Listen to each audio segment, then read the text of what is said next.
Hey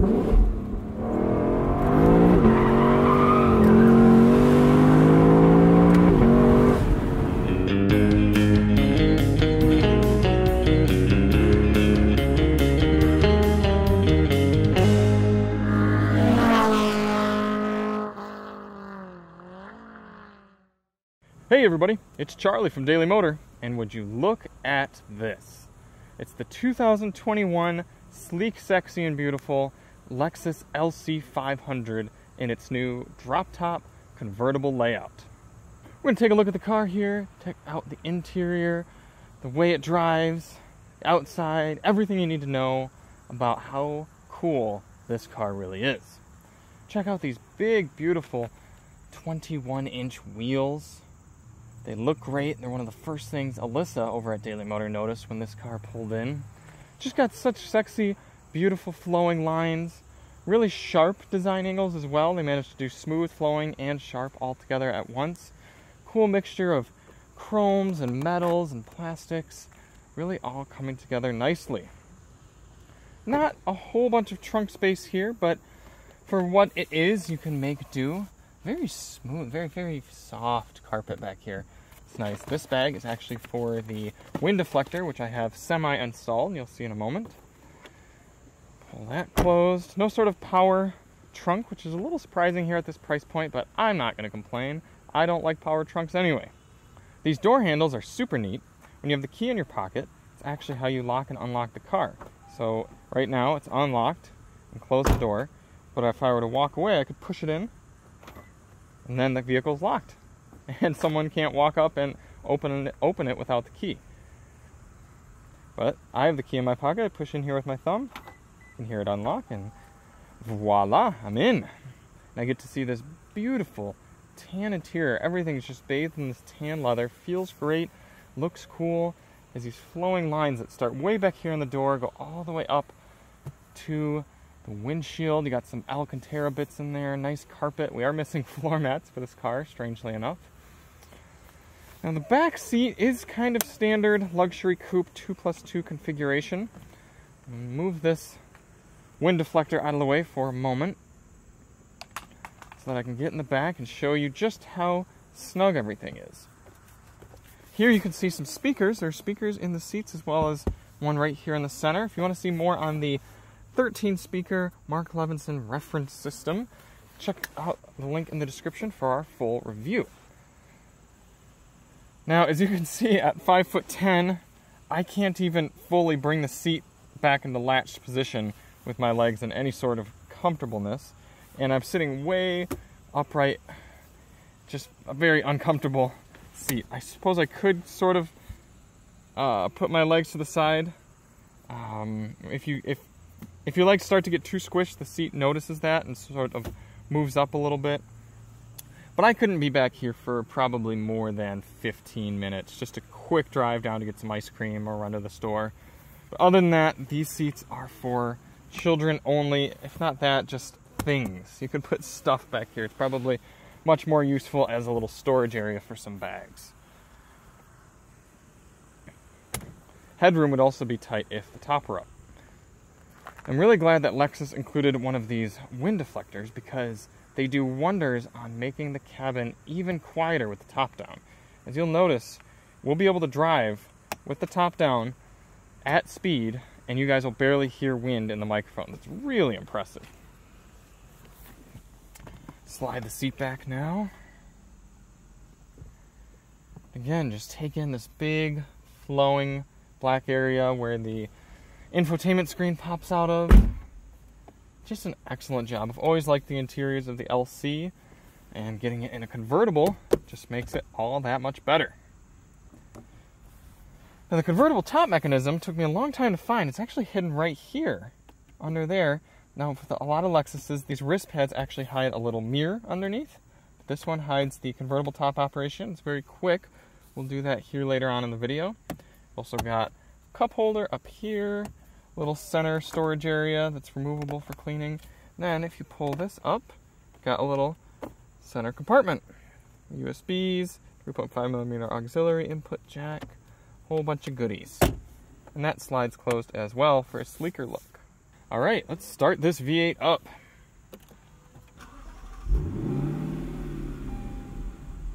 Yes. It's like a luxury Mustang. Now, we don't have a full and proper window sticker, but we do have a spec build sheet here.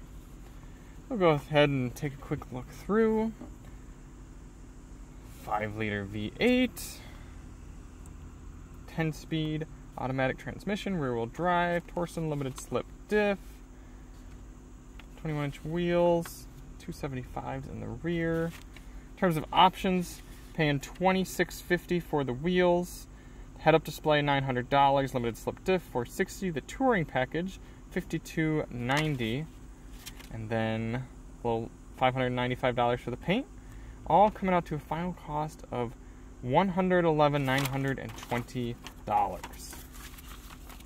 That's definitely cheaper than some other luxury convertible coupes I know of.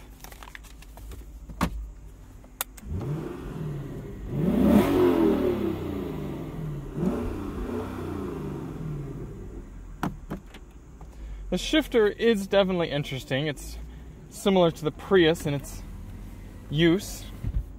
Kind of go out and down for drive and out and up for reverse and then straight down for manual mode. But you get used to it fine enough. What I can't quite get used to is the center control for the infotainment screen. It's this classic Lexus touchpad. And regardless of how many cars I use it in, how long I use it, how comfortable I get with the system, I'm never fully satisfied with it. It's always, you're always moving too far or not far enough. You're not sure which screen you're on. It's just not nearly as simple to use as so many of its competitors. Which is in contrast to the rest of the vehicle, because Lexus LC500 is actually a very straightforward car. Not a lot of different buttons and switches to be confused by, a la Mercedes or BMW. There's no different exhaust modes.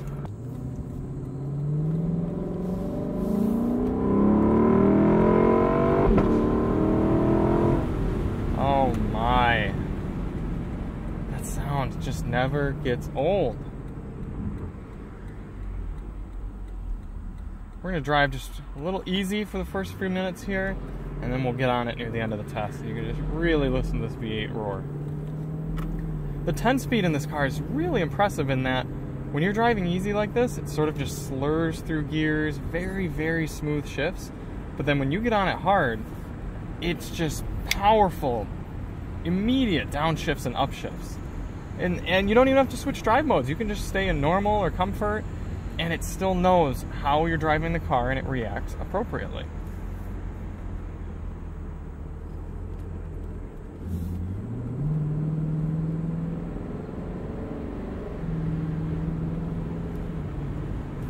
The seats are incredibly comfortable, no big surprise there. A decent amount of adjustments.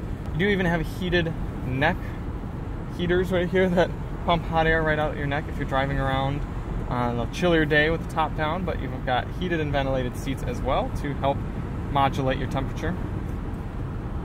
So right now I'm just cruising in normal mode. We're at 1500 RPM at 54. I'm going to floor it. That downshift, I don't know how many gears it had to shift, but it was so quick.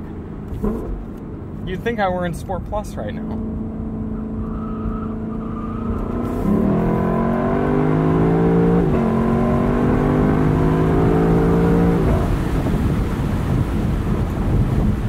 Switch on down to manual.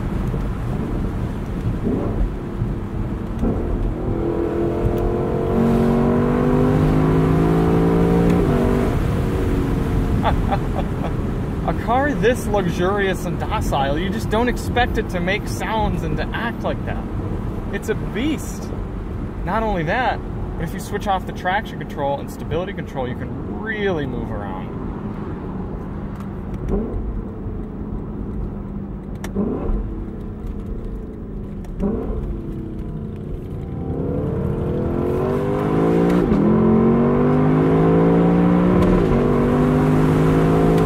You can hear us bouncing off the rev limiter a little bit there. It sounds so cool when it hits the rev limiter. It sounds like gunshots.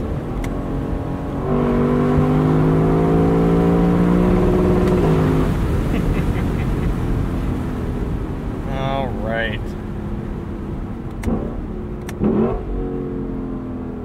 to a stop here. Put it in park so that we are able to turn off the stability control.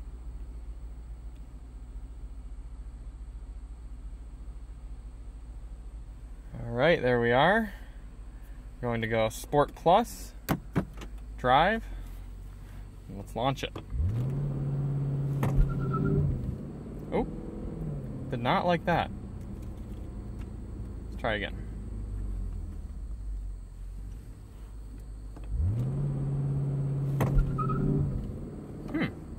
Well, let's try a little bit.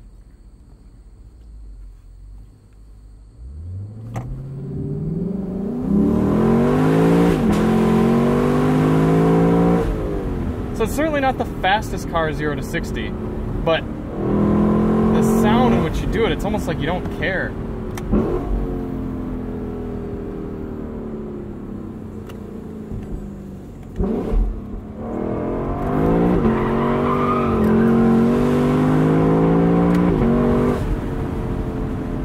We're only dealing with 471 horsepower only, and 398 pound-feet of torque, which is plenty enough for me in this type of car, but it's not the most out of anything in this segment, that's for sure.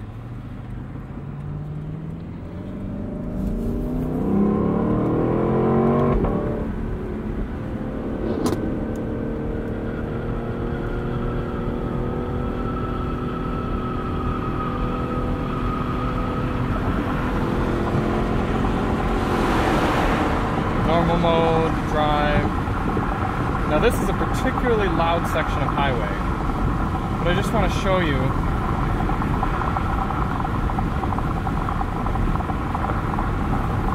how quiet the car is in terms of wind noise. You definitely still hear wind, but the fact that I could be having a conversation with you here at 70 miles per hour is really impressive.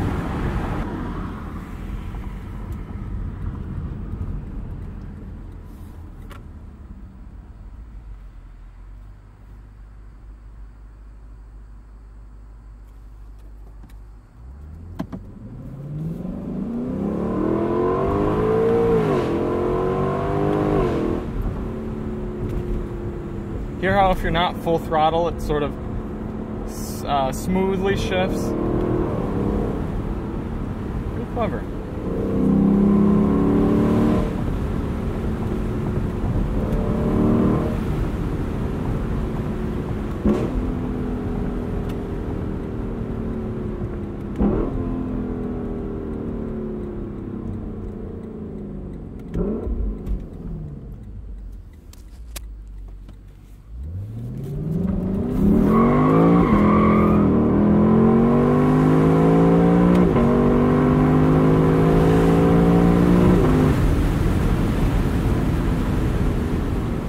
Do a little 70 to 0 braking stop here.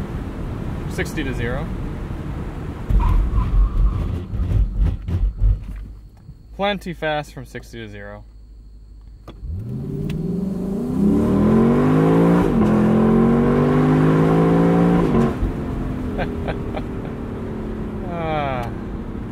That's just good family fun.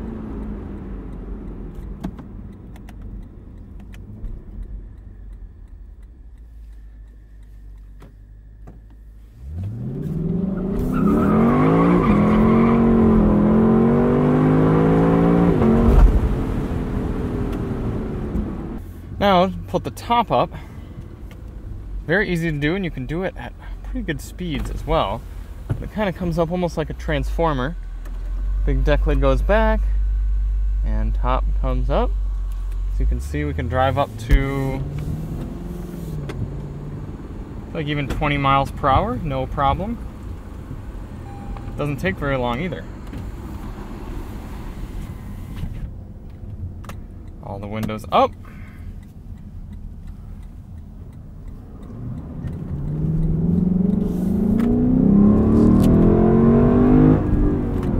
Much quieter in the cabin now. It's almost a shame because that exhaust sounds so darn good and loud. But it is nice that you can put the top up and have a more docile experience experience, even if you're subjugating everyone outside of the car to wicked loud exhaust. Other drive modes in the LC500 are normal, custom, comfort, eco, sport, and sport plus. So quite a lot of them. They don't do a whole heck of a lot different. So I'm usually either in comfort or sport plus. Get up on the highway now with the top up so you can hear what it sounds like.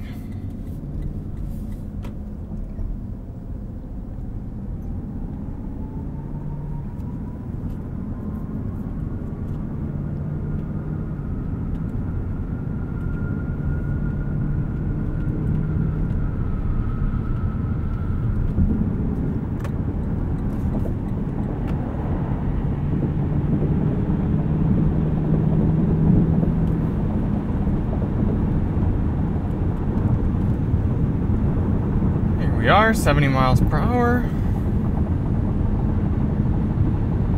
Not the quietest car for $111,000, but what can you do when you're dealing with a convertible top?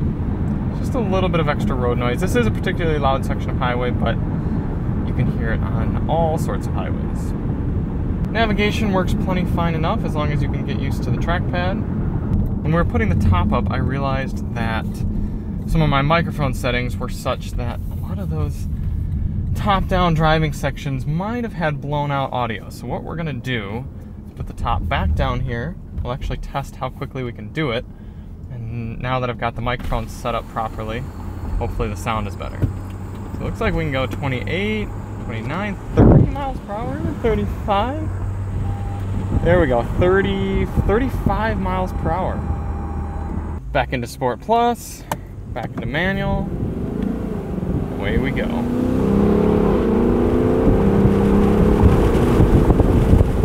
Whew, a lot more wind when the windows aren't up, that's for sure.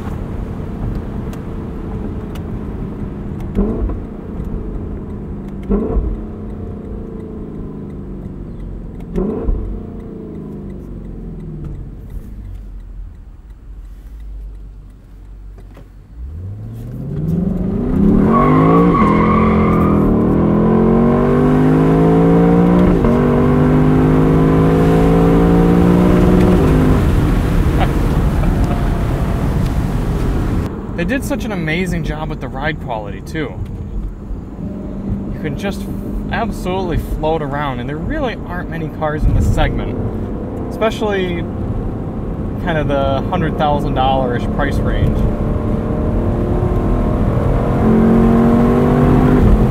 Where you can have a sound like that and the capabilities that this car has, but yet also be able to turn everything down, just cruise around and not be jostled around by every single bump in the road.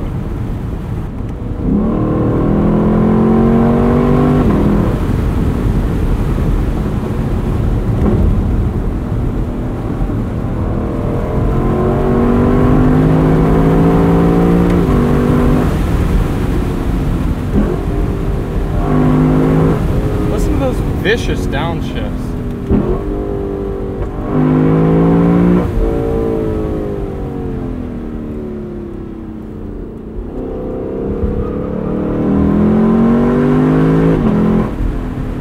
I would say the Torsion rear axle is an absolute must-have for this car. If you're already spending this much money, you might as well have it so that you can slide it around like that without one wheel peeling. That should be absolutely no surprise that all the materials here are premium feeling, nice to touch, good to use. The only thing that is a little surprising is until this auto button has seen better days, as it's kind of fallen out of place. It doesn't go up, it only presses down, and people must be a little rough on it. So that's a bit of a shame to see. This is definitely one of my top picks when it comes to this sports coupe, sports sedan, luxury sports convertible marketplace. The 911 is certainly a better driver's car, but it doesn't make sounds like this thing does. Arguably doesn't look as good, although it does look really good. It's a bit of the eye of the beholder type. And then the 911 definitely drives better than this does, although I don't think it can get quite as supple and luxurious feeling as the LC. So, You absolutely should check one of these out if you're in the market for it. Let's take a quick look at the engine.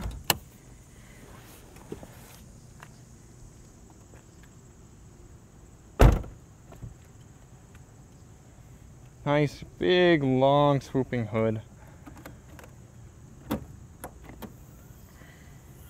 Look at that. Big ol' 5-liter V8.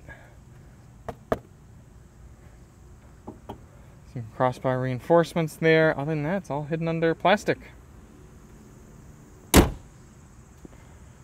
What a cool car. Thank you so much to Lexus for letting us spend a good amount of time with it. Thank you all so much for watching. If you liked the review, hit that subscribe button, check out our audio system demo on the LC500 if you'd like to know more on the Mark Levinson system. We didn't end up doing a real-world fuel economy test on this car because we figure if you can afford it and you're interested in this type of car, you're probably not too concerned with the fuel economy. Not saying it's not important, but we just wanted to keep the miles off on this one. Thank you so much for watching, and we'll see you on the next one. I'm Charlie from Daily Motor, and as always, drive on.